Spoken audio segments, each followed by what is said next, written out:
Welcome back to the King Knight Any Percent tutorial. Now there is a lot to cover in the Grand Hall. Now that we have Turncoat, we're going to be sprinkling some use of it in certain rooms, certain situations. Again, I'm going to be ignoring rooms that are pretty much self-explanatory, but I'm going to be going back over rooms that have some sort of crazy or wonky trick. I'm going to show off a few things that are like frame savers at best, but you don't have to go for them. They're just so that people know they exist. It's much more important to know how much money you need by the end of this level. You're going to be breaking both of the checkpoints, and if you don't have 3,600 gold before you fight King Pridemore, then you're shy on cash. That said, there are some places on the glide wing that you can pick up a lot of money, so if you feel like you're really under budget, you can just wait till you get to the ship. Otherwise, you might want to kill a couple enemies here and there, but you really want to be getting your extra money from the glide wing. It just takes way too long to kill enemies like this Griffin here, who could potentially give you the money that you need. And when it comes to King Pridemore himself, there's a lot of different ways the fight can go, and I'm actually going to provide a link to a video from the world record holder. Spleen found many different variations of this first fight that I'm going to show you, and then the second fight that I'm going to show you afterwards is basically free of any RNG. So this fight right here is very straightforward, you understand what's going on, you see that you're spending most of your time bouncing on Pridemore, and once he reaches 4 HP, he'll jump across the room and then you'll finish the fight from there.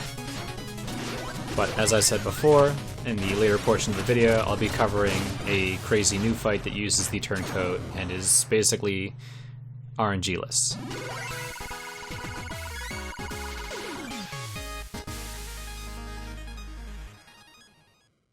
So there's two ways to get through the next room, and the first way I want everyone to learn is to do 4 rolls through the room, 2 on top and then 2 on bottom. If you hold left after the second roll, you should be able to get over the Fleeto, and then do a jump roll for the 4th roll so that you don't accidentally bonk onto the side. So 1, 2, 3, 4.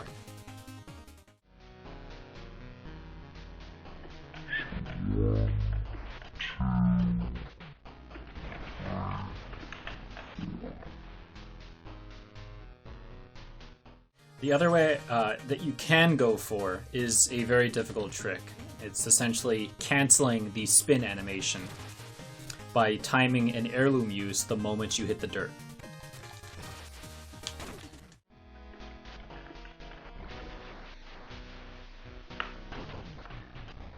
Impressed I managed to get that first try there. That's actually really hard to do.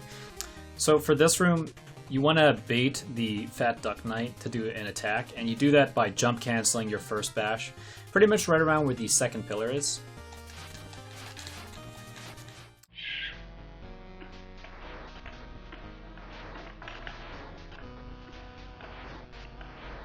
And he should jump every time, so you'll be able to get underneath him. There's a slightly complicated way of moving through this room that's a little bit faster, and then there's also another one of those dirt block cancels that Tolu found using the heirloom.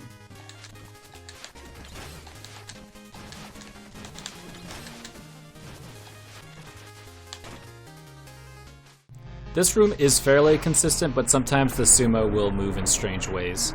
After you bounce off the red gem, keep holding left until you get to the dirt blocks blocking the exit. After bouncing off the first dirt block, move in as much as you can before moving to destroy the second dirt block. That should bait the sumo's attack so that you don't get hit, or so that he doesn't disrupt you from spinning onto the next dirt block. Now, if you do want to, there is a decree that you can pick up in here. This is really, really slow, but if you feel like it'll help you make the run manageable, then go for it. When it comes to breaking this checkpoint, this is actually one of the fastest ways that you can attack with King Knight, period. And you do have to time it, so after this first bash, you wait for the sound of the pogo, and then you'll press bash again, so it's 1, 2, 3, 4, 5. Again, I'm going to provide a link to Spleen's video where he goes over all the different patterns for a quote-unquote low percent variation of this fight, but the way you start this fight will always be by bashing off his shoulder and then bouncing off of him twice. After 2 bounces, he's going to bring his arms up, so you can either bounce off of his shoulder again, or you can go to the left and bounce off the wall, and then you're going to be bouncing off of him twice. Now what's random here is how many times he decides to step instead of doing something. Instead of walking 3 times, he decided to jump all the way over to the right, so I had to quickly start chasing him down. To prevent myself from getting hit after bouncing off of him, I did a bash. And that's because when you're bouncing off of an enemy repeatedly, you don't actually deal attacks instantly, so you want to actually mix in some bashes here and there. Your main focus will be to try and get him down to 4 full hearts, which is 8 hits left. And anytime you see him bring his arms up, just bounce off of the wall or his shoulders again.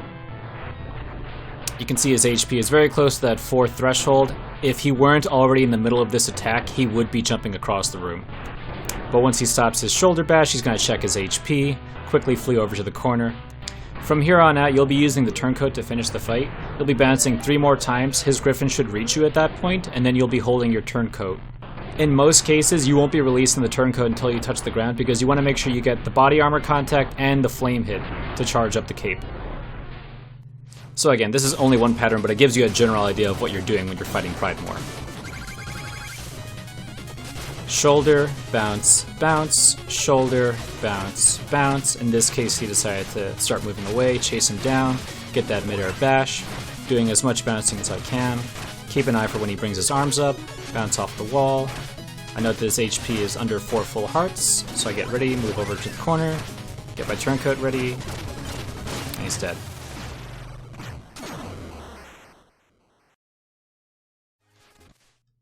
Now this is going to be the version of the fight that used the Turncoat throughout the battle. You'll be starting out very similarly by jumping into his shoulder with a bash, but after your first 2 bounces you're actually going to try and move a little bit to the left. This is which direction your Turncoat's going to be facing. And then you want to time a Turncoat so that as you pass through his raised arms, the flame hits his face. As soon as you land, jump and do a low bash so that you hit the bottom of his chin and still manage to bounce off his forehead. So it's a coat, flame hits his face, jump, bash, pogo. It's okay if you're not super consistent with this, because after a certain point he's going to take out some spike balls and try and hit you to prevent you from bouncing off his arms again. And at this point, if you're holding at your Turncoat, they're going to give you an instant full charge of the flames, which will definitely deal enough damage to get him to go into a corner. And from here the fight would play out like normal. So here's your RNG-less Pridemore at full speed. Shoulder bash, pogo, pogo, coat, bash, pogo, coat, bash, pogo, coat, bash, pogo, coat for a 3 flame, and then finish him off in the corner.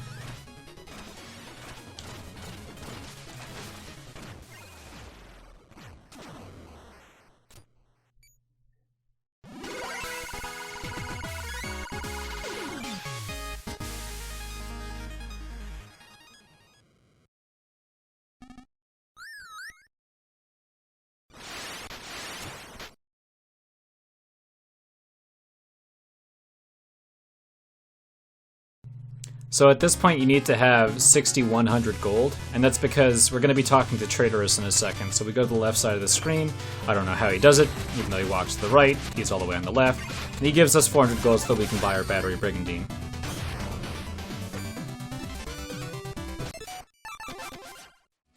If you just barely miss the amount of money that you need, it only takes about 4 seconds to grab this 50, and there's another 350 you can grab that'll take you a little bit longer on this left side. But that'll wrap up World 1. We have our heirloom, we have our armor. Next time we'll be taking our first steps into the Troupple Pond with the floating frog fen. Thanks for watching.